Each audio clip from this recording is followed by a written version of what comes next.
happy holidays to everyone. I hope you're all having a good weekend. So far mine has been very spiritual. Friday night I stopped by a couple of synagogues up in the Bronx. Saturday I met with a group of ministers in Harlem. This morning I went to church twice, once in Brooklyn, once on Staten Island.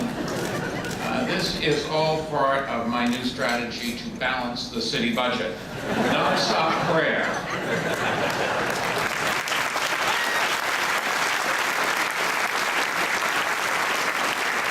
Actually, my mother always wanted me to be more religious.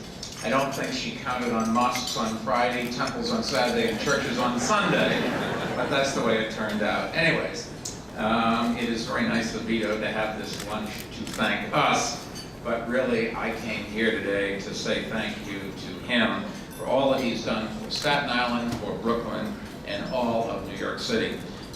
Take the Staten Island ferry, for example. Riding across the harbor on the ferry is one of my favorite experiences.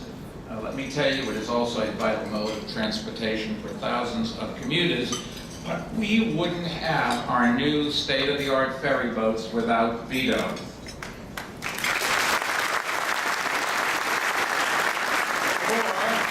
we wouldn't have had the new St. George and Whitehall ferry terminals without Vito.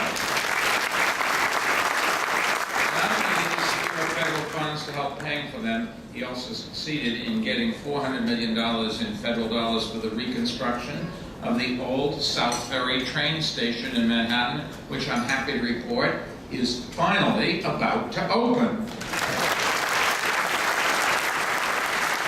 are just a few examples of Vito's leadership on transportation, but he really has been an important ally for us in Washington on a number of fronts, including fighting for our fair share of Homeland Security funds along with Peter King, and ensuring that the heroes of 9/11 have access to the continuing health care that they need.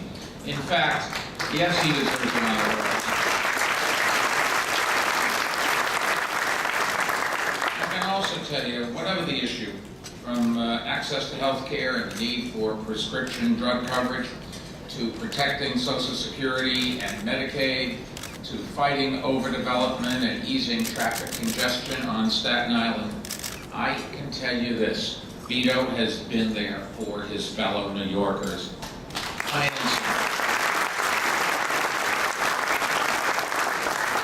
He is also, and one of the reasons when I was invited to come, I said instantly I would be honored, he has been there for me, both back in 2001 and 2005 as one of the co-chairs of my re-election campaign, and that's why I wanted to personally say, Vito, thank you for everything.